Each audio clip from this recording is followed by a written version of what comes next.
तो मैं चर्चा कर रहा था गया कांग्रेस की। जी जी। गया कांग्रेस में फिर एक बार अपरिवर्तनवादियों का बहुमत रहा और गांधी जी के सिद्धांतों का ही बोलबाला वहाँ पर रहा।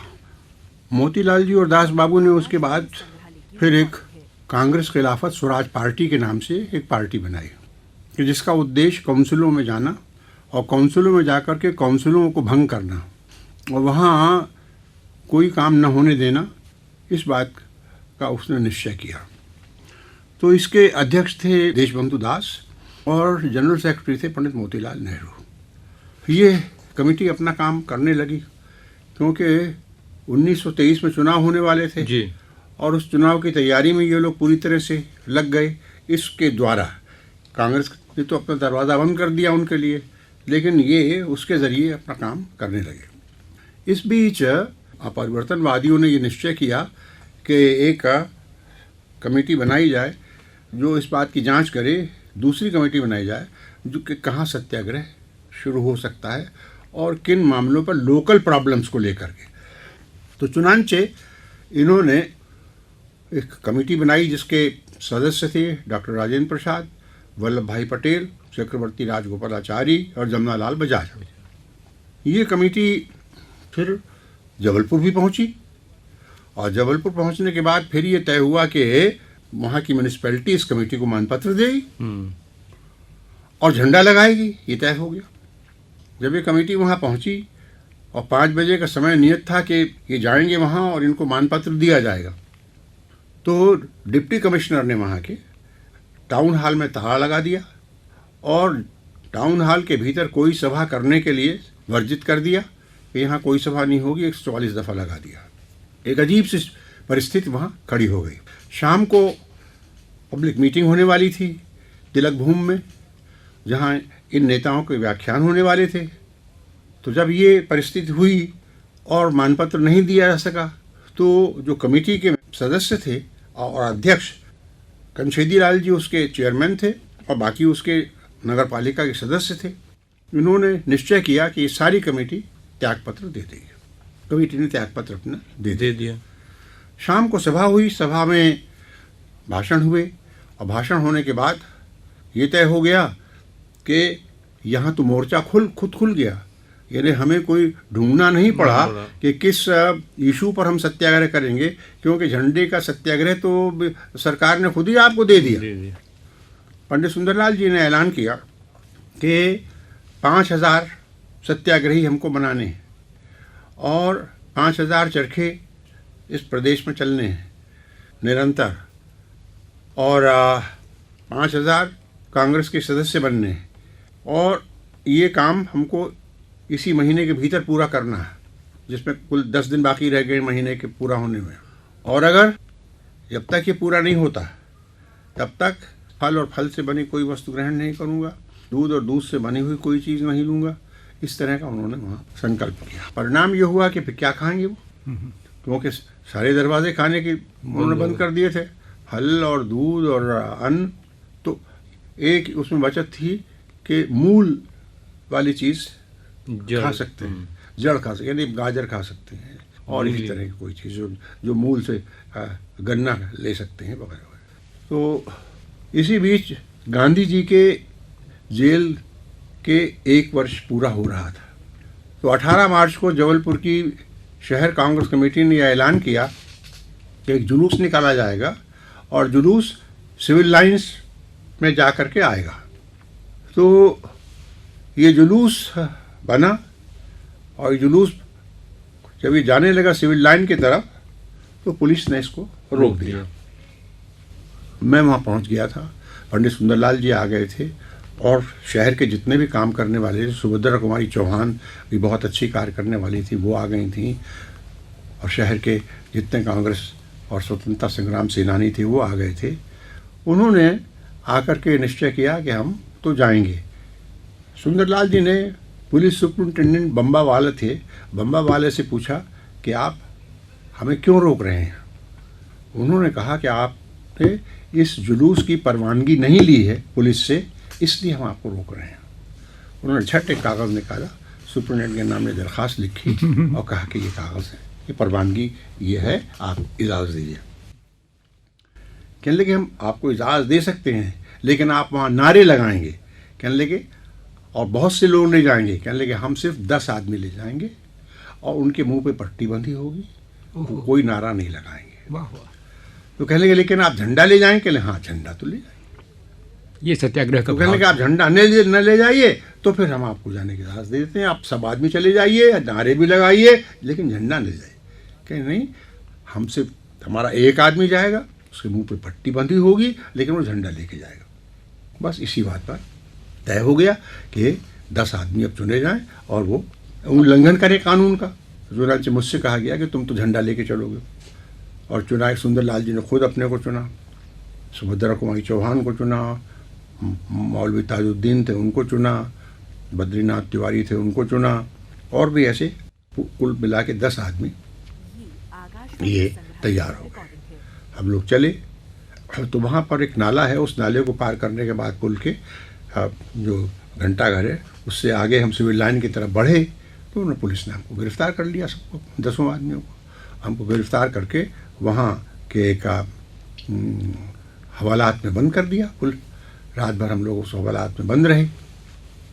सवेरे हम सोचते तैयार हो रहे थे कि अब जाना है और जाकर के अदालत में पेश होंगे, और पेश होने के बाद हम पे मुकदमा चलेगा तो 144 दफ़ा तोड़ने के लिए। मगर उन्होंने 9 बजे के लगभग ये कहा कि आप लोग मुक्त कर दिए गए, लेकिन आपका झंडा जब्त कर लिया गया। वापस आ गए और उसके बाद अब ज़ोरदार तरीके से तैयारियाँ शुरू हो गई। स्वयं सेवकों का संगठन, उनकी भर्ती जारी हो गई। सबसे ज़्यादा बालाघाट के ज़िले में स्वयंसेवक बने। 1000 स्वयंसेवकों ने अपने नाम लिखाए, जिनमें से कोई 350 मुसलमान स्वयंसेवक थे। वाह। अब ये ज़ोरदार तैयारियां चारों तरफ होने लगी। सुंदरलाल जी के भाषण होने लगे, बहुत ज़बरदस्त भाषण, लोगों में नई जान पैदा होने लगी, और सारे प्रदेश को ये हो गया कि हमको झंडे की मान रक्षा करनी है। इसी बीच 13 अप्रैल का दिन आया, और 13 अप्रैल को नागपुर में भी एक जुलूस निकला, और वो जुलूस सिविल लाइन की तरफ गया। वहाँ उनको रोका गया, उनको लाठीचार्ज हुआ, बहुत से लोग ज़ख्मी हुए, और इस तरह से वहाँ उनको जुलूस को रोक दिया गया। तब ये सोचा गया कि यहाँ भी सत्याग्रह चले, वहाँ भी सत्याग्रह चले।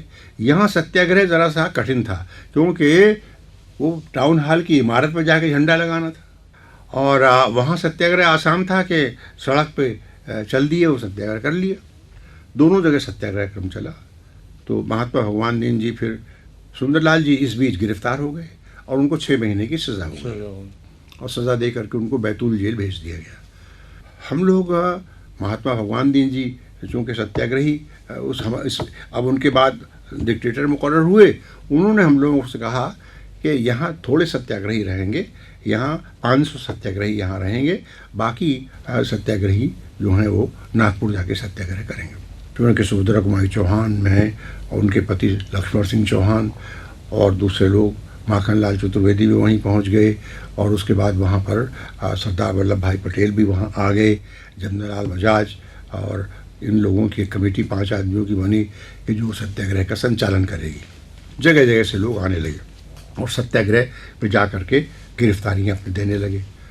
नतीजा उसका ये हुआ कि करीब 1700 आदमी गिरफ्तार हुए नागपुर में, और यहाँ करीब 500 आदमी गिरफ्तार हुए।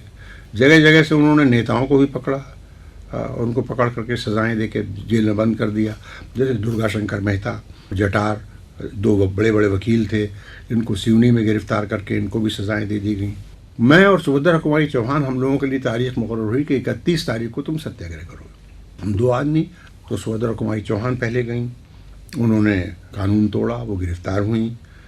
राजा जी उस वक्त वहाँ थे, तो उन्होंने लिखा, this frail sister of tender years has shown the way to us all. Subhadra Kumari Chauhan के संबंध में, उनकी गिरफ्तारी के संबंध में यंग इंडिया में उन्होंने ये वाक्य लिखा था। मैं भी गिरफ्तार हुआ, और मेरे साथ ही एक बलिया के सज्जन थे, वो भी गिरफ्तार हुए। हम 3 आदमी उस दिन हवालात में पहुंचा दिए गए। तो अब खाना तो कुछ मिला नहीं वहाँ उस हवालात में। रात को सोने का सवाल आया तो चटाइयाँ 2-3 पड़ी हुई थी। हम लोगों ने एक चटाई सुभद्रा कुमारी जी ने ले ली, एक पे मैं हुआ, एक पे दूसरे सज्जन थे ले ली। मैंने गर्मी के दिन थे, मैंने कुर्ता उतारा और सुभद्रा कुमारी जी के गले में जो मालाएं पड़ी थीं वो ले करके उसको कुर्ते में लपेट के तकिया बना के उनको दे दिया। वो भी एक थोड़ी देर कविता पाठ होता रहा वहाँ, उसके बाद हम लोग सो गए। दूसरे दिन अदालत में हमको पेश किया गया और अदालत ने सज़ा हमको दी 3 महीने की, और हम जेल, सुभद्रा कुमारी जी को अलग जेल भेज दिया गया, हमको भी उसी जेल लेकिन दूसरे वाहन में भेजा गया। तो बल्कि सुभद्रा कुमारी चौहान वहाँ झंडा भी जेल में ले जाना चाहती थी, उनको ज़बरदस्ती उनसे झंडा छीना गया, उनको धक्का वक्का दे के वो गिर भी पड़ी और अच्छा बर्ताव नहीं किया जटार साहब ने जो सुपरिटेंडेंट जेल थे। तो इस तरह से हम जेल में बंद हो गए, नागपुर सेंट्रल जेल में, अजनी सेंट्रल जेल कहलाता है वो। इधर सत्याग्रह चलता रहा। उसके बाद फिर जब 1700-1750 आदमी जेल पहुंच गए, उन्होंने स्टेशनों पे लोगों की गिरफ्तारियाँ शुरू कर दी, ट्रेन में लोगों को गिरफ्तार करना शुरू कर दिया। लोग गिरफ्तार हुए ट्रेन में, और जहाँ से चलने वाले थे वहाँ लोगों को गिरफ्तार किया गया।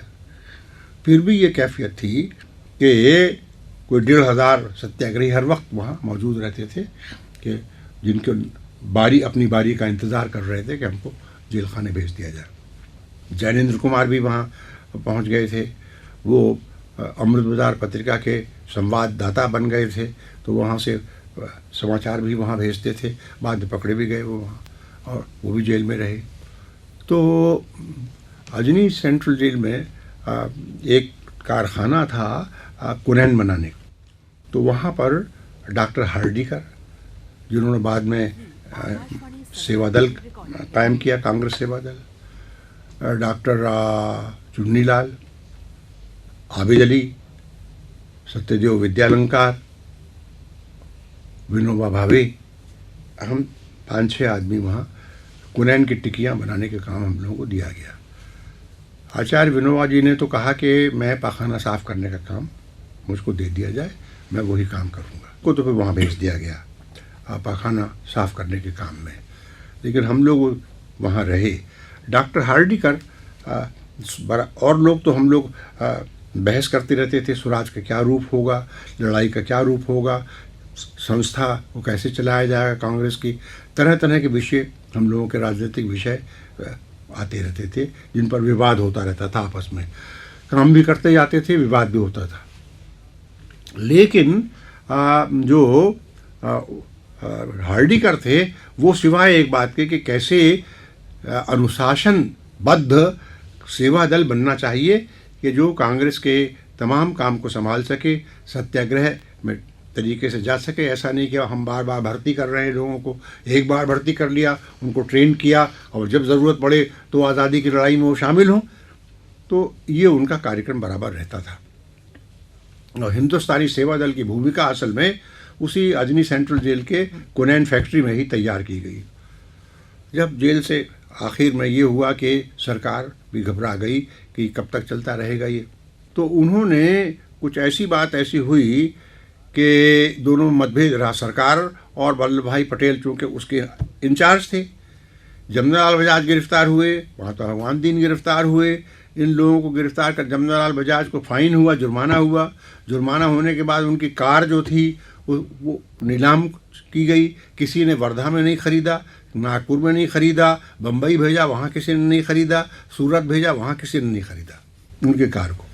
क्योंकि एक इतनी भावना थी लोगों के मन में, तो किसी की हिम्मत नहीं पड़ी, जो ख़रीदना भी चाहे तो उसकी हिम्मत नहीं पड़ी पब्लिक ओपिनियन को देख के कि 1000 आदमी वहाँ खड़े हैं तो कैसे ख़रीद ले भाई। कुछ मतभेद सा हुआ। एक नोटिस निकला जिसमें कहा गया कि जुलूस हमारा इस रास्ते से होकर के जाएगा। उस नोटिस की एक प्रति सरकार के पास भेज दी गई। सरकार ने ये कहा कि ये हमसे अनुमति मांगी गई है, ये नोटिस के ज़रिए हमसे अनुमति मांगी गई है। वल्लभ भाई पटेल कह रहा था नहीं, अनुमति नहीं, हमने खाली सूचना दी थी कि आपको गिरफ्तार करना चाहें तो इस रास्ते से हम जाएंगे, आप गिरफ्तार कर लें। तो उस दिन फिर किसी को गिरफ्तार नहीं किया गया। कोई 1500 सत्याग्रही उस दिन जुलूस बना करके निकले और निकलने के बाद पूरे सिविल लाइन में घूमे, झंडा लेके घूमे, नारे लगाए उन्होंने, और इस तरह से समझ लीजिए कि वो सत्याग्रह समाप्त हुआ। सत्याग्रह समाप्त हुआ तो सत्याग्रह की समाप्ति के बाद फिर हम लोग अपनी अपनी जगह आ गए।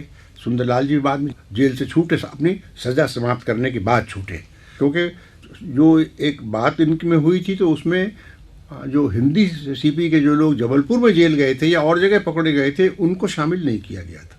तो बाकी लोग तो जेल से छूट गए, वो लोग नहीं छूटे, वो सजाएं पूरी करने के बाद ही छूटे।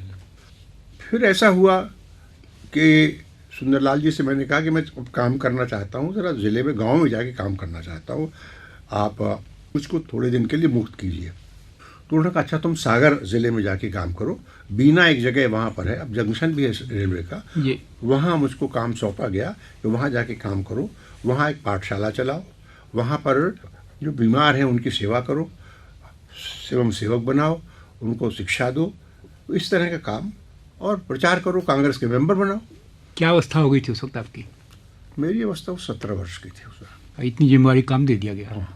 तो मैं वहाँ पहुँच गया। हमारे साथ एक और हिंदू यूनिवर्सिटी की राणा जमुना सिंह, उनको उससे पहले एक जगह पड़ती है बीना जाते हुए स्टेशन में, जरुआ खेड़ा, उसके पास उनको एक गांव में जगह दी गई कि तुम यहाँ काम करो। तो हम दोनों आदमी निकले, इस ट्रेन में बैठ के। तो राणा जी ने कहा हमसे कि पहले आप हमारे यहाँ चलो, आप हमारे यहाँ के लोगों को सभा में बोलो, और फिर हम आपके साथ चलेंगे तो वहाँ बोल लेंगे वीणा में आपके साथ, और फिर हम वापस आ जाएंगे अपने क्षेत्र में। हमने कहा ठीक है। तो हम वहाँ पहुँचे, सवेरे ट्रेन जाती थी, उतरे जरुआ खेड़ा से, और वहाँ 6 मील दूर उनका वो था जगह, वहाँ पहुँचे, वहाँ मीटिंग हुई, छोटे बच्चों से हमने बातें की, उन लोगों ने भोजन वहाँ हमें कराया, और उसके बाद हम चलने लगे। करीब 2 बजे 6 बजे गाड़ी हमको मिलती थी, 4 घंटे में 6 मील में हम पहुँच जाएंगे। तो वहाँ के लोगों ने कहा कि साहब ये देख रहे हैं काला टुकड़ा बादल का, ये गंभीर है, ये रास्ते में वर्षा होगी। हमने कहा नहीं भाई, हमने आज तय किया वहाँ पहुँचना है, और राणा जी ने भी कहा है कि हम साथ चलेंगे, तो ये चलो। बल्कि उनका इरादा था कि वो ठहर जाए, हम तो ठहरेंगे नहीं, हम तो जाएंगे। तो हम और वो दोनों चल दिए। अब चल दिए, कोई 1-2 मील हमने सफ़र पूरा किया होगा कि उसके बाद वो बादल पूरे आसमान में छा गया, और उसके बाद पहले हल्की फिर ज़ोरदार वर्षा होने लगी, मुंह पे थपेड़े वर्षा के पड़ने लगे। उस ज़माने में हमको ये था कि एक चप्पल पहनो और एक जांघिया पहनो, छोटा कुर्ता पहन लो, और एक कंबल दिया जाता था कि इस कंबल को अपने बरसात हो तो सिर के ऊपर से ढक लो, जिससे जो वर्षा रोकने का काम करे और बिछाने का ओढ़ने का काम भी करे, इसी से लो। और एक झोला दिया जाता था, उसमें अपने अगले दिन की एक जोड़ी कपड़े उसमें रख लो। बस ये सामान हम लोगों को दिया जाता था। इसी में गांव में घूमो, गांव वाले भोजन करा दें, भोजन करो, नहीं करा दें, भूखे रहो। तो इस तरह से ये हमारी हुलिया रहती थी, और ये इतना सामान हम लोगों के पास रहता था।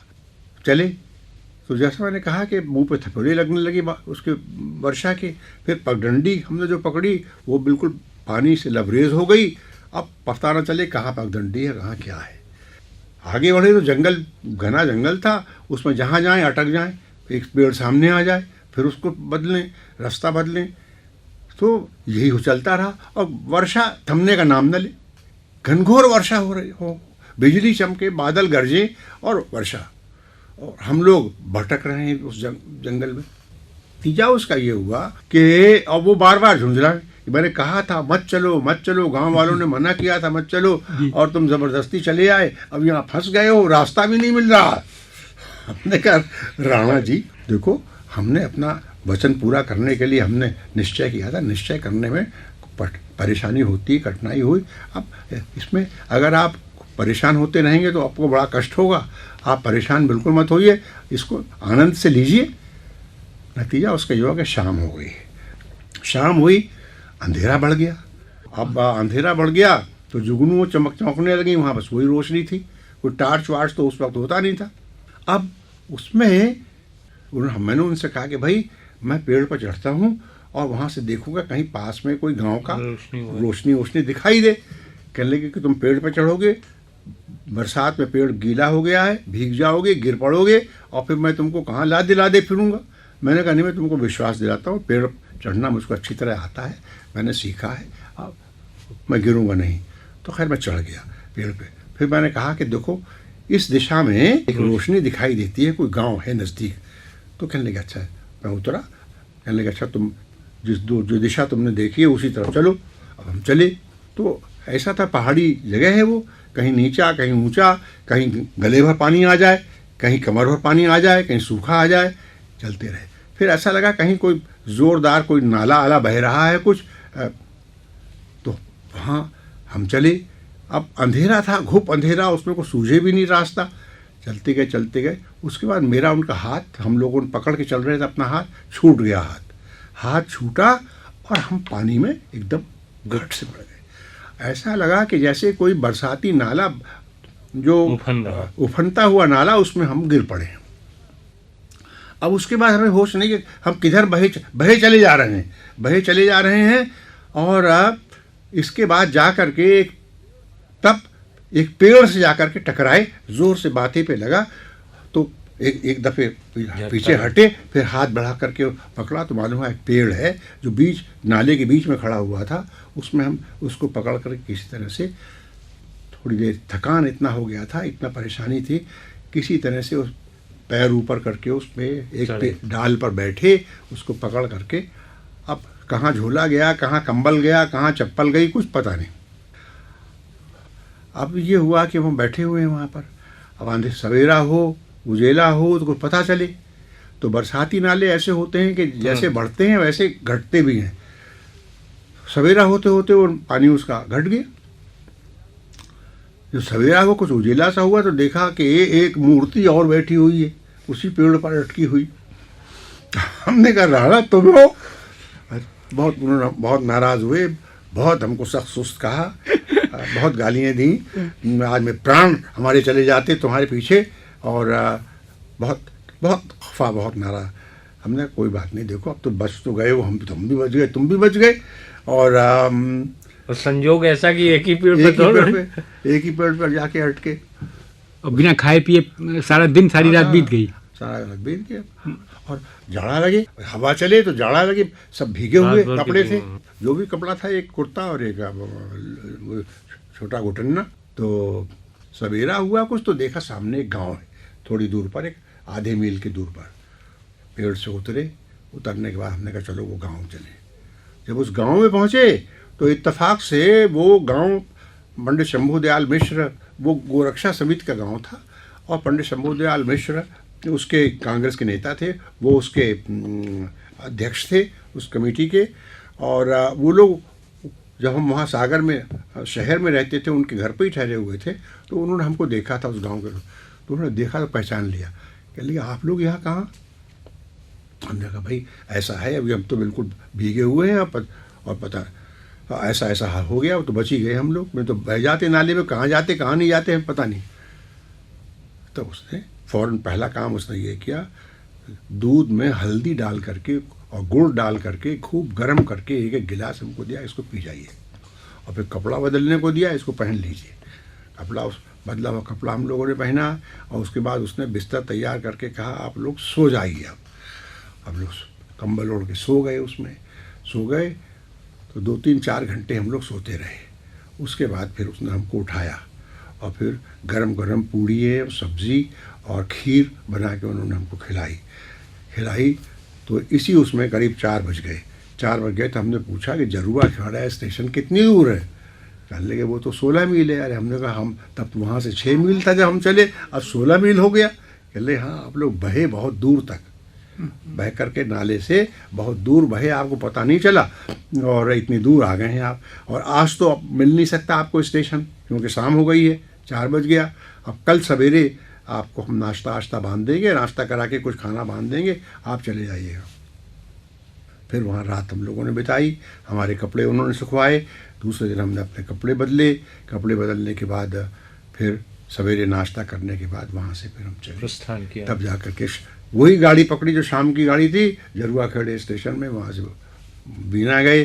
उन लोगों ने कहा कि आप लोग कहाँ गायब हो गए थे, हमें मालूम है कि आप आने वाले थे, अब 2 दिन के बाद आप लोग आए, कहाँ ठहर गए थे? खैर वहाँ फिर हम लोग रहे। तो ये भी अनुभव हम लोगों के जबरदस्त अनुभव, बड़े ज़बरदस्त।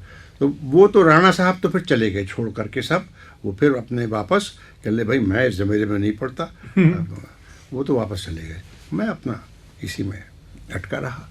फिर मैं वापस गया, सुंदरलाल जी ने बुलाया कि अब तुम्हारा अनुभव अगर हो गया हो तो लौट आओ अब।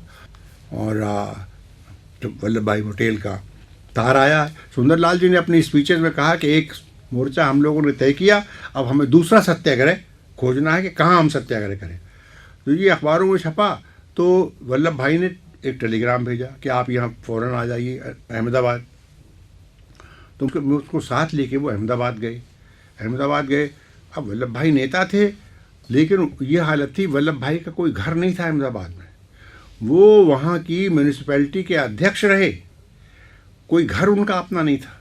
मालूम हुआ कि कहाँ मिलेंगे वो, कहने लगे कि दिन में तो वो म्यूनिसिपैलिटी के ऑफिस में मिल जाएंगे, लेकिन रात में वो वैसे वो आज इस घर में सो गए, कल को उस मित्र के यहाँ खाना खा लिया, वहाँ सो गए।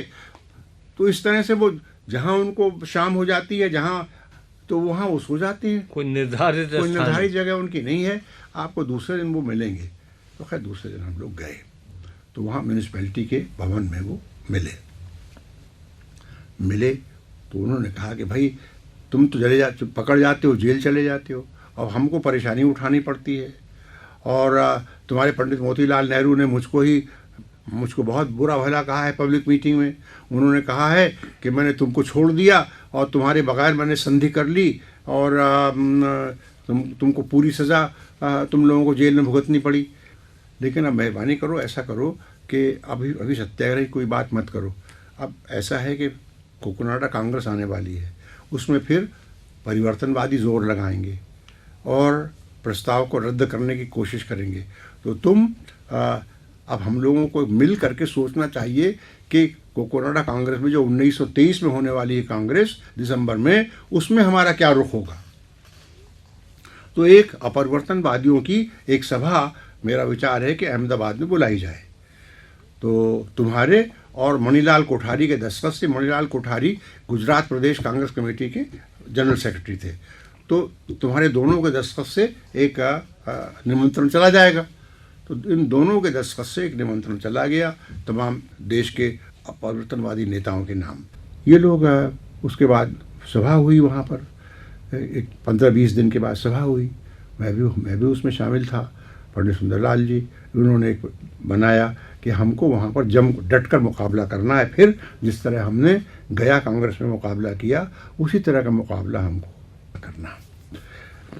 लेकिन उन्होंने कहा कि पहले आप जा कर के उनसे मिल लीजिए, राजा जी से। राजा जी आ नहीं पाए थे, बीमार थे, सेलम में हैं, वहाँ जाके उनसे मिलिए, उनसे बात कीजिए, क्योंकि वही नेता हैं हमारे। और फिर जा कर के आप जहाँ कांग्रेस हो रही है वहाँ उसके जो नेता हैं वहाँ पट्टाभी सीतारामैया, उनसे मिलिए, कोंडा वेंकटप्पैया से मिलिए, इन लोगों से, आंध्र के नेताओं से मिलिए, टी प्रकाशम से मिलिए। फिर बंगाल चले जाइए। बंगाल में आप जो आपके पक्ष के लोग हैं, जैसे श्याम सुंदर चक्रवर्ती और BN सशवल, ये लोग आपके पक्ष के हैं, इनसे बात करिए। राजेंद्र बाबू से बिहार आकर के, पटना आकर के ब्रजकिशोर बाबू, राजेंद्र बाबू से बात करिए। इन लोगों को कहिए कि पूरे दल बल के साथ कोकोनाडा कांग्रेस में शामिल हों। तो ये प्रोग्राम उन्होंने बना दिया। हम लोग चले, तो पहले सेलम पहुँचे। सेलम के स्टेशन पर राजा जी मौजूद थे। हम लोगों को उतारा उन्होंने ट्रेन से उनके घर, सेलम में ही उनका घर है। सेलम में हम घर में उन्होंने ठहराया बड़े प्रेम से। फिर वो चक्रवर्ती विजय राघवाचार्य भी सेलम के रहने वाले थे, जो नागपुर के अध्यक्ष थे, उनके यहाँ ले गए। 80-82 वर्ष के बूढ़े। उन्होंने कहा, look at this boy. Raja ji से कहा, his father was my class fellow और he looks older than me. तो वो भी अपना मजाक करते रहे। फिर उसके बाद उनसे बहुत सी बातें हुई, राजा जी से बातचीत हुई, कैसे क्या स्ट्रेटजी होनी चाहिए, क्या होना चाहिए। राजा जी ने बातचीत की और राजा जी ने उसके बाद कहा कि मुझसे कि तुम आकर मेरे साथ कुछ दिन रहो और कैसे धारा प्रवाह हिंदी बोली जाती है इसका अभ्यास मुझे कराओ। वाह। तो मैंने कहा मैं आऊँगा जब भी आप आज्ञा देंगे। वहाँ उनसे बात करने के बाद फिर उन्होंने कहा कि तुम तमिलनाडु प्रदेश कांग्रेस कमेटी की बैठक हो रही है एरोड में, तो वहाँ चले जाओ, वहाँ उन लोगों से सबसे बात करो, उसके अध्यक्ष से बात करो। हम लोग एरोड गए, तो एरोड में वो बैठक हो रही थी EV रामास्वामी नायकर के यहाँ। EV रामास्वामी नायकर द्रविड़ कड़गम के संस्थापक बाद में हुए। उस वक्त वो तमिल प्रदेश कांग्रेस कमेटी के अध्यक्ष थे, गांधी जी के भक्त। उनके यहाँ मीटिंग में और बहुत से लोगों से बात हुई, इग्नेशस से, संतानम से, इन सब लोगों से बातें हुई, उनको समझाया, वो लोग राज़ी हुए। और इन्होंने कहा रामास्वामी नायकर ने कि मैं आऊँगा और सपोर्ट करूँगा गांधी जी के बहिष्कार के प्रस्ताव का। वहाँ से फिर हम लोग आंध्र प्रदेश, मद्रास आए, मद्रास से आंध्र प्रदेश आए, आंध्र प्रदेश पट्टाभी से बातचीत की, कोंडा वेंकटरमैया से बात की, टी प्रकाशम से बात की, फिर बंगाल गए, बंगाल में श्याम सुंदर चक्रवर्ती पुराने क्रांतिकारी, उनसे बातें हुई, BN सचमल से बात हुई, फिर राजेंद्र बाबू को राज़ी किया और कि आपको आना है, और बृजकिशोर बाबू से बातचीत की। फिर हम लोग जबलपुर लौट आए, तो उसके बाद फिर कोकोनाडा में पूरी तैयारी के साथ लोग गए। राजेंद्र बाबू तो नहीं आ सके, वो राजेंद्र बाबू को दमे का दौरा हो गया था, वो बीमार हो गए थे। बृजकिशोर बाबू गए और 200 डेलीगेट लेके पहुँचे। वहाँ इन्होंने मौलाना मोहम्मद अली उसके अध्यक्ष थे कांग्रेस के, तो मौलाना मोहम्मद अली, डॉक्टर किचलू, पंडित मोतीलाल नेहरू, CR दास, इन सब लोगों ने मिलकर राजा जी पर इतना जोर डाला कि वो बेचारे हताश हो गए। बीमार तो पहले से थे, हताश हो गए। हताश होने के बाद उन्होंने कहा अच्छा मैं प्रस्ताव पेश नहीं करूँ। सुंदरलाल जी को जब मालूम हुआ कि राजा जी तो प्रस्ताव पेश नहीं करेंगे, तो बेचारे बड़े परेशान हुए। राजा जी के पास गए, मैं भी उनके साथ था। तो उन्होंने कहा आपने ये क्या किया राजा जी? अरे आप ही के सहारे तो ये खड़ा किया गया था ये, और आप इन लोगों ने आपको इतना दबाया, इतना आपको प्रेशराइज किया कि आप घबरा गए इनके प्रेशराइज करने से। तो ऐसा कैसे काम चलेगा? आपने ये क्या किया? ये तो ठीक नहीं किया। कहने लगे सुंदरलाल मैं बहुत परेशान हो गया था, अब तुम चलाओ काम, किसी और से कहो वो प्रस्ताव पेश करे, मेरी सहानुभूति तुम्हारे साथ है, लेकिन मैं वहाँ नहीं रहूँगा। सुंदरलाल जी बेचारे रोने लगी। ऐसी बात एकदम से उनको ऐसा धक्का लगा कि कुछ पूछे नहीं। फिर वापस आए। वापस आने के बाद सलाह मशवरा करके उन्होंने ये तय किया कि अच्छा श्याम सुंदर चक्रवर्ती प्रस्ताव पेश करेंगे। सबसे बड़ा सहारा हमको वहाँ के डेलीगेट से था। बिहार के 200 डेलीगेट थे वहाँ के, क्योंकि यूपी के डेलीगेट मोतीलाल जी के और जवाहरलाल जी के कहने पे थे, बाकी डेलीगेट और जगह जगह, लेकिन वहाँ के डेलीगेट्स से मेजॉरिटी बन जाती थी। तो नतीजा उसका ये हुआ कि बिहार के डेलीगेट जिनको सुंदरलाल जी जा कर के मना करके लाए थे, बृजकिशोर बाबू, राजेंद्र बाबू तो हक में थे, बृजकिशोर बाबू की नीति कुछ दो तरफा नीति थी, वो उनके साथ चले गई। तो नतीजा उसका ये हुआ कि 413 वोट बहिष्कार के लिए आए और 703 वोट काउंसिल प्रवेश के पक्ष में आ गए।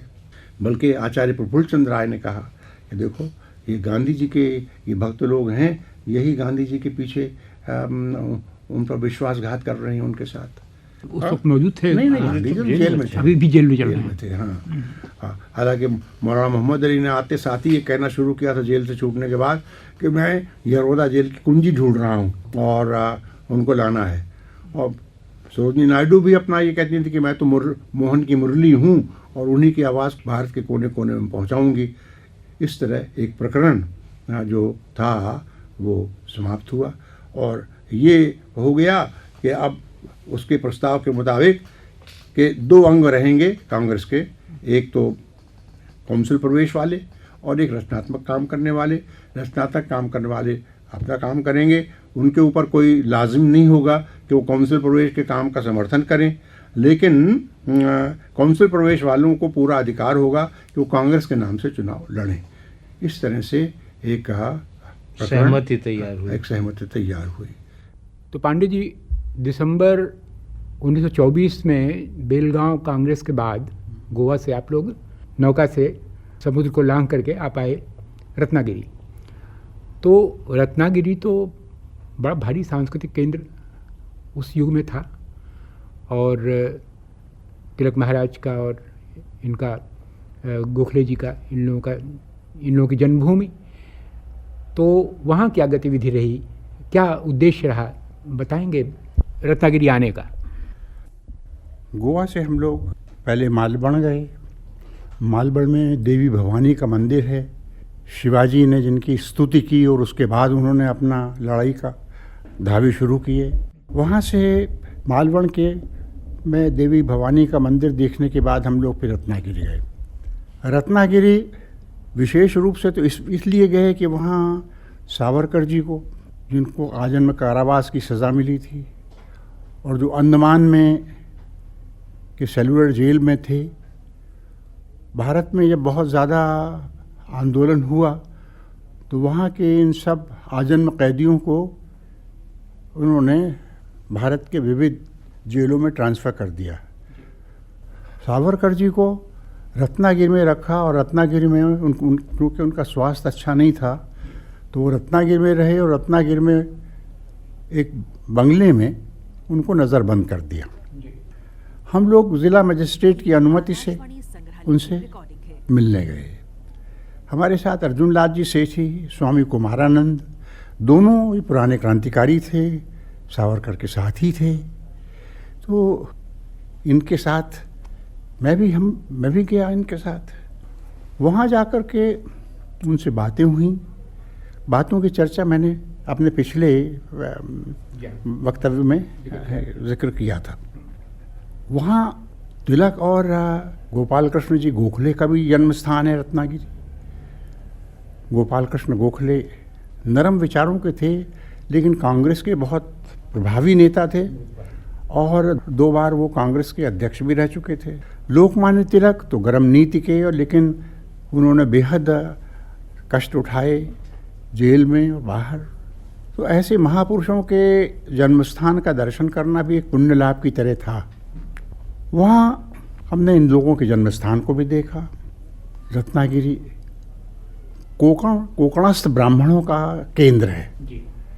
कोकणस्थ ब्राह्मणों के इतिहास की चर्चा जब चली तो वहाँ के बड़े प्रभावी नेता श्री पटवर्धन ने बताया, जो गांधी जी के बड़े भक्तों में से थे, कि हम लोग यहाँ के जो कोकणस्थ ब्राह्मण हैं, हमारा उद्गम शकों से है। ईसा की पहली शताब्दी से भी 200 वर्ष पूर्व केंद्र सेंट्रल एशिया से बहुत से कौमों के धावे हुए। उनमें से कुछ तो सैलाब की तरह, तूफान की तरह जिधर जाते थे उधर वो नष्ट भ्रष्ट कर देते थे चीज़ों को। भारत में भी आए। यूएची लोग भारत में सबसे पहले यूएची आए, बड़ी दुर्धर्ष कौम, कबीला। इन्होंने आकर के इतना उत्पात भारत में किया और इतनी उनमें शक्ति थी कि उनकी वजह से भगवान श्री कृष्ण को मथुरा छोड़ करके द्वारका जाना पड़ा। उनका नेता जो काल यवन था, उसकी चर्चा भी पुराणों में आती है, भागवत में भी आती है। काल यवन के हमलों से अपने लोगों को बचाने के लिए वो द्वारका चले गए और वहाँ उन्होंने राजधानी बनाई। उसके बाद वो यूएसी कौम के थे, वो एक काल यवन।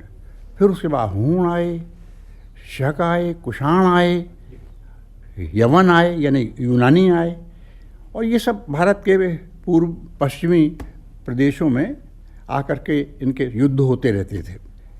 फिर शक आए। तो शक बड़े शक्तिशाली थे। उनके सम्राट थे कनिष्क, सबसे बड़े सम्राट, कि जिन्होंने भारत में मगध तक उन्होंने विजय कर लिया था और चीन के गोबी मरुस्थल तक उनका साम्राज्य फैल गया था। जो आज उज़्बेकिस्तान या ताजिकिस्तान इत्यादि हैं, ये सब उनके साम्राज्य के अंतर्गत थे। कनिष्क ने महायान बौद्ध धर्म की शाखा नई उसकी प्राण प्रतिष्ठा की और पहली चौथी संगीत की उन्होंने सब बौद्धों को बुला करके, और एक नया संवत उन्होंने जारी किया, शक संवत, जो आज भी भारत में माल और दीवानी के कागजात में उसी का प्रयोग होता है, शक संवत का। इधर चौथी शताब्दी में, कनिष्क के बाद चौथी शताब्दी में जो गुप्त सम्राट विक्रमादित्य हुए, समुद्रगुप्त हुए, तो समुद्रगुप्त ने शकों को खदेड़ करके सरहद तक पहुंचा दिया और लोगों ने उनको शकारी विक्रमादित्य की उपाधि दी समुद्रगुप्त को। शक वहाँ सीमा तक पहुँच गए तो उनमें से वो फिर भारत के पश्चिमी के तट से होते होते होते तो कुर्ग तक फैल गए। पंजाब में जो बचे उन लोगों ने सीमा पर अनंगपाल और भीमपाल इत्यादि, इन्होंने जो सुबुक्तगीन और इन लोगों के हमले हुए, तो इन लोगों ने डट कर मुकाबला किया और भारत की रक्षा पंक्ति का काम दिया, पहली रक्षा पंक्ति का काम दिया। पंजाब में जो शक रह गए उनको शकद्वीपी ब्राह्मण वो कहलाने लगे। हमारे यहाँ की प्रसिद्ध समाज सेविका सुभद्रा जोशी जो हैं, वो सुभद्रा दत्त थीं और वो भी शकद्वीपी हैं वो। तो जो लोग गुजरात में जाके बसे वो औदीच्य ब्राह्मण कहलाए। जो और आगे बढ़े कोंकण की तरफ गए वो कोंकणस्थ ब्राह्मण कहना लगे, उन्होंने अपने को कहना शुरू किया। और बाकी जो लोग थे वो कुर्क की तरफ चले गए। कुर्क अपने को ब्राह्मण नहीं कहते, लेकिन वो अपने को बिल्कुल एक नई कबीले के लोग अपने को मानते हैं वो। तो ये भी एक हैरानी में डालने वाली बात है कि जिन लोगों को हमने शत्रु समझा और जिनको हटाने के लिए समुद्रगुप्त को हमने शकारी विक्रमादित्य की उपाधि दी, उन्हीं लोगों में से सबसे पहला स्वतंत्र भारत का पहला प्रधान सेनापति करियप्पा हुआ। और सन 1965 के युद्ध में जिन्होंने भारत सीमा में रक्षा की हमारी, वो जनरल थिम्मैया थे, वो भी कुर्गी थे, वो भी शकवंशी थे। फिर मैंने देखा बाद में कि जनरल थिम्मैया ने भी इन्हीं बातों को अपनी एक पुस्तक में जो उन्होंने लिखा है उसमें इन चीज़ों का वर्णन किया है। वैसे जब करियप्पा इलाहाबाद आए तो हमने म्यूनिसिपैलिटी की तरफ से उनका स्वागत सम्मान किया। मैं चेयरमैन था, तब मैं चेयरमैन था, तब म्यूनिसिपैलिटी थी, चेयरमैन था, तो उसमें हमने उनका स्वागत किया। हमने इन तथ्यों का वर्णन उस वक्त भी किया। तो करियप्पा ने कहा कि आपने बिल्कुल ठीक ही कहा है, और सच तो ये है कि आप पहली म्यूनिसिपैलिटी है आपकी और पहले व्यक्ति हैं कि जिसने किसी ने सैनिक अफसर का इस तरह सम्मान किया हो, सिविल लोगों में से। तो इस तरह से इन लोगों का भी बड़ा रोचक इतिहास है। तो जैसे मैंने आपसे कहा कि रत्नागिरी से हम लोग फिर स्टीमर के द्वारा हम बम्बई आ गए। बम्बई पहुँचे तो बम्बई पहुँच करके बाबूराम हरी जी को पहले लिख दिया था, उनके यहाँ ठहरे। बाबूराम हरी स्वराज्य उर्दू साप्ताहिक स्वराज्य के दूसरे संपादक थे। इलाहाबाद से निकलता था वो समाचार पत्र स्वराज्य, पंडित सुंदरलाल जी भी उसको सहायता देते थे। तो उर्दू स्वराज्य के वो दूसरे संपादक थे और एक कविता उन्होंने लिखी थी अपने उसमें, नहुसत का कौवा उड़ा चाहता है, आज़ाद भारत हुआ चाहता है। इस कविता के ऊपर उन पर मुकदमा चला और उनको 7 वर्ष का कारावास दंड दे करके अंडमान भेज दिया गया। वो जब वहाँ से छूट करके आए तो पहले फेरी लगाते थे, फेरी लगा करके कुछ उन्होंने पैसा पैदा किया। उसके बाद तो फिर धीरे धीरे उन्होंने एक बिजली के पंखे और बिजली की मोटर वगैरह बनाने का बड़ा भारी कारखाना बम्बई में उन्होंने स्थापित कर लिया। तो और संपन्न हो गए फिर वो। तो जितना भी पैसा वो कमाते थे उसमें से वो जितने पुराने उनके अंडमान के साथी थे जो बाहर निकल करके आए थे, जिनकी हालत अच्छी नहीं थी, उनको बराबर वो मदद करते रहते थे। उनके यहाँ हम लोग ठहरे।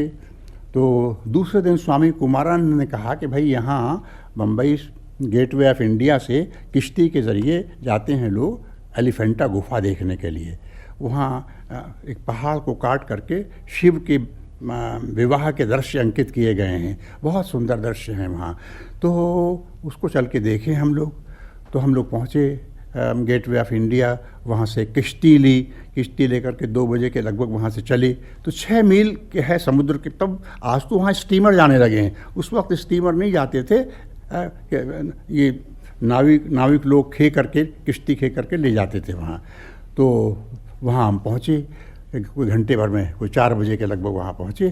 तो हमारे जो माझी था हमारा, उसने कह दिया था कि देखिए जल्दी लौट आइएगा, ज़्यादा देर न लगे, 5 बजे हमको यहाँ से चल देना है, वरना अगर टाइड आ गई तो ज्वार आ गया तो कठिनाई होगी किश्ती में। हम लोग इतना उसको देखने में इतने मशगूल हो गए कि ये ध्यान नहीं दिया कि 5 बजे हमको वहाँ नीचे पहुँचना है किश्ती के पास। नतीजा उसका ये हुआ कि हम लगभग 6 बजे पहुँचे। अब टाइड, समुद्र की तरंगें उठने लगी थी। उसने कहा आपने बड़ी देर कर दी बाबू लोगों। तो हमने माफ़ी मांगी, लेकिन उन्होंने कहा चलिए आप देखते हैं क्या होता है, जो किस्मत में होगा। चले। अब वो कोशिश तो करता था कि किश्ती गेटवे ऑफ इंडिया की तरफ चले, मगर किश्ती दूसरी तरफ जाने लगी और ज़ोर ज़ोर से उसके बाद वो उसकी लहरें उठती थीं और गिरती थीं, किश्ती भी उनके साथ उठती थी और नीचे गिरती थी। अब बहुत भयानक स्थिति हो गई। घंटे भर तक वो, और किश्ती में पानी भर जाए तो वो फिर हम लोग उसको वो उलीचे बेचारा तसदाली लेकर के उस पानी को उलीचे, फिर किश्ती ऊपर उठे, फिर नीचे जाए। तो कहने लगे, वो बेचारा कहे कि अब अल्लाह मालिक है, मुसलमान नावी था, अल्लाह मालिक है, वही खुदा खैर करे, अब क्या होने वाला है क्या होने वाला नहीं है अब कहा नहीं जा सकता। आप लोग भी अल्लाह का स्मरण करें और मुझको मदद दीजिए इसमें। तो हमारे साथ महात्मा भगवान दीन जी थे, वो भी हमारे उस ग्रुप में। उन्होंने कहा क्या बहुत ख़तरे की बात है वो पैदा हो गई? कह ले हाँ साहब बहुत ख़तरे की बात पैदा हो गई है। कह ले अच्छा। तो उसके बाद उन्होंने कहा, हम लोगों से कहा अब मैं एक गीत गाता हूँ, आप लोग इसको दोहराइए। अच्छा, और क्या गीत है? अब उन्होंने गीत गाना शुरू किया। मृत्यु मृत्यु आजा तू स्वागत करते हैं हम लोग, बहुत दिनों में मिल सकता है ऐसे अवसर का संयोग। ऊपर नील नभो मंडल है, नीचे नील समुद्र अपार, दोनों की अपूर्व समता है, दोनों का अद्भुत व्यापार। तो उन्होंने वो जो एक बड़ा मशहूर जहाज़ था टाइटैनिक, कि जिस पर बहुत से लोग सवार होकर के WT स्टेट भी रिव्यू ऑफ रिव्यूज़ के संपादक विलायत से चला था और एक आइसबर्ग से टकरा करके वो डूब गया था। तो उसमें उन लोगों ने इसी तरह से प्रार्थना की थी और उसी संबंध में किसी ने अंग्रेज़ी में ये कविता लिखी थी कि जिसका अनुवाद मैथिली शरण गुप्त ने इन पंक्तियों में किया था। तो वही गाना शुरू किया और हम लोगों से कहा गाओ इसको। माँ जी बोला अजब लोग आप हैं, मौत का बजाय इसके कि पानी उलीचे आप लोग मौत को बुला रहे हैं आप लोग। और ये ऐसा आदमी तुमने को देखा भी नहीं कि जो ऐसी संकट के वक्त बजाय अब बचाव की बात करें मौत बुला रहे हैं आप लोग। खैर इसी तरह से चलते गए। अब वो अंधेरा हो गया, घुप अंधेरा हो गया और जो टाइड थी, ज्वार जो था बहुत तेज़ हो गया। जैसे जैसे रात ज़्यादा बढ़े और वो तेज़ हो गया। तो वो जो एलिफेंटा के जो पहाड़ हैं वहाँ पर समुद्र के किनारे, वो पहाड़ ऐसे हैं कि जो नीचे नीचे दूर तक समुद्र में चले जाते हैं और कहीं कहीं उनकी चोटी भी निकल आती है। तो एक मरतबा ऐसा हुआ कि किश्ती बहुत ज़ोर से उठी और उठने के बाद और फिर धम से नीचे आई। तो वो एक पहाड़ी के नोकीली चोटी से टकराई और टूट गई। अब हम लोग छिटक के नाव से बाहर जा पड़े जा कर के। तो इतनी गनीमत थी कि वो पहाड़ी थी वहाँ। तो हम लोग जब खड़े हुए तो किसी के गले तक था, किसी के कद के हिसाब से किसी के कमर तक पानी था, किसी की छाती तक पानी था। अब वहाँ खड़े हो गए, किश्ती टूट गई। क्या हो, रात हवा खूब सर्द हवा चली। अब थर थर लोग थोड़ी देर के बाद काँपने लगे, कपकपी थी उठने लगी, सारे कपड़े भीग गए थे। उसी तरह अब वहाँ बैठ तो सकते नहीं थे, पानी में खड़े हुए हैं समुद्र के पानी में। अब इंतज़ार कर रहे हैं क्या होगा क्या नहीं होगा। अब धीरे धीरे रात बीतने लगी। खड़े हुए हैं वहाँ पर एक दूसरे से बातें करते हुए कि भाई देखो सो मत जाना, सो जाओगे तो गिर पड़ोगे, डूब जाओगे, मुसीबत होगी कहाँ। और हाथ पकड़े रहो, अंधेरे में खिसक जाओगे तो जाने गहरे समुद्र में चले जाओ। और यहाँ तो मुश्किल होगा तैरना, नदी में तैरने की और बात है, तालाब में, समुद्र में तैरना मुश्किल काम होता है। बाकी शिकायत यही थी कि आपने ख्याल नहीं किया, देखिए आपने अब मेरी बात मानी नहीं है, आपने देर कर दिया आपने, अब ये नतीजा हम लोग भुगत रहे हैं। खैर लेकिन इतना इत्मीनान आपको दिलाता हूँ मैं आपको, आप मुझे मालूम नहीं जुला, आप लोग तो मौत को बुलाते हैं, पुराने क्रांतिकारी आप कहते हैं आप हैं, तो आपकी बात तो दूसरी है। आपको कोई आए पूछने या नहीं आए, आपकी कोई फ़िक्र करे कि नहीं मरे, कि जिए हैं कि मरे हैं, लेकिन मेरी फ़िक्र करने वाले बहुत लोग हैं। जितने भी हमारी माझी बिरादरी के लोग हैं उनको चिंता होगी, जब हम नहीं पहुंचेंगे उनको चिंता होगी कि इनको ढूंढ कर लाना है। तो आप अब तब तक के लिए अब हम लोग सिवाय इसके के बैठें, खड़े रहें यहाँ और ईश्वर का, अल्लाह का स्मरण करते रहें। धीरे धीरे धीरे धीरे सवेरा किसी तरह से सवेरा हुआ। सारे खड़े रहे, सारी रात खड़े रहे उसी तरह। तूफान ख़त्म होगा, तूफान भी ख़त्म हो गया, यानी भाटा आ गया। तो भाटा आ गया तो बस खड़े हुए, तो पानी तो थोड़ा और कम हो गया, लेकिन बैठने लायक नहीं था, बैठ सकते नहीं थे वहाँ पर, क्योंकि बैठने में तो सब नाक वाक सब नीचे चली जाती, पानी के भीतर चली जाती। सवेरा हुआ किसी तरह से, अब थर थर काँपते रहे, भूखे प्यासे, पानी पी नहीं सकते थे वहाँ का, समुद्र का पानी। किसी तरह से आसमान पे सूरज चढ़ने लगा, सूरज चढ़ने के बाद सूरज ढलने लगा। अब ये हुआ कि भाई अगर कोई नहीं आया यहाँ पर तो क्या होगा, तो पूरा दिन बीतना, कोई 2 बजे के लगभग हो गया। तो अब ये प्रश्न आया कि अगर कोई नहीं आया तो क्या होगा। माँ जी ने कहा नहीं, कोई आएगा ज़रूर, मुझको इत्मीनान है, कोई ना कोई ज़रूर आएगा। तो लगभग 3 बजे के करीब दूर से कुछ सफ़ेद कपड़ा दिखाई दिया, कोई हिला रहा। माँ जी ने कहा देखिए शायद वो मेरे ही आदमी हैं, मुझको ढूंढते हुए आ रहे हैं वो लोग। तो ये रुका। अब वो धीरे धीरे वो किश्ती पास आने लगी, और आधे घंटे में कोई 3:30 बजे के लगभग, अंदाज से हम बता रहे हैं 3:30 बजे के लगभग वो किश्ती पास आई। तो माँ जी के ही आदमी थे जो उसको ढूंढते हुए आए थे। सब देखा उन्होंने, देखने के बाद कहा कि अच्छा आओ हमारी किश्तियों में आओ। 2 किश्तियाँ थी उनके साथ लाए थे वो लोग। उसमें हम लोग सब किश्ती में दूसरी किश्ती में सवार हुए, और सवार होने के बाद फिर हम चले। हमने उनसे पूछा कि हम लोग गेटवे ऑफ इंडिया से कितनी दूर हैं इस वक्त। तो उन्होंने कहा इस वक्त तो आप कोई 13 मील के करीब हैं आप लोग। इतनी दूर चले गए थे, लहरें बाहर ले गई थी। अब नतीजा उसका ये हुआ कि हम लोग करीब 6:30 बजे शाम को वहाँ पहुँचे गेटवे ऑफ इंडिया पे, और वहाँ से फिर माँ जी का पता नाम पूछ लिया था। उसके बाद हम लोग फिर वहाँ से गए, जा कर के बाबू राम जी हरी की तरफ। उन्होंने कहा कल तो मैं परेशान था, लेकिन मैं जानता था आप लोग जिस किस्म के मिजाज के आदमी हैं, कोई ना कोई तूफ़ान में फंसे होंगे आप, और उस तूफ़ान से निकलना भी आपको आता है, तो निकल भी आए आप। तो फिर कपड़े वपड़े बदले, गर्म पानी उन्होंने सबको दिया नहाने के लिए। गर्म पानी से स्नान करने के बाद ज़रा सा कुछ ठीक मालूम हुई तबीयत। तब उन्होंने माँ जी का नाम पूछा, कहने लगे कि आप लोग तो मस्त मौला हैं, उसकी नाव टूट गई तो टूट गई, आपको क्या चिंता। तो लेकिन मुझको तो चिंता है, क्योंकि आप मेरे मेहमान हैं। तो फिर वो गए, उन्होंने अपने आदमी भेजा, अपना पता लगाते हुए उसका ठिकाना पूछ करके उसको 700 रुपया नाव से आए। तो ये भी एक रोमांचकारी अनुभव, कि उसको अब भी याद हम लोग करते हैं।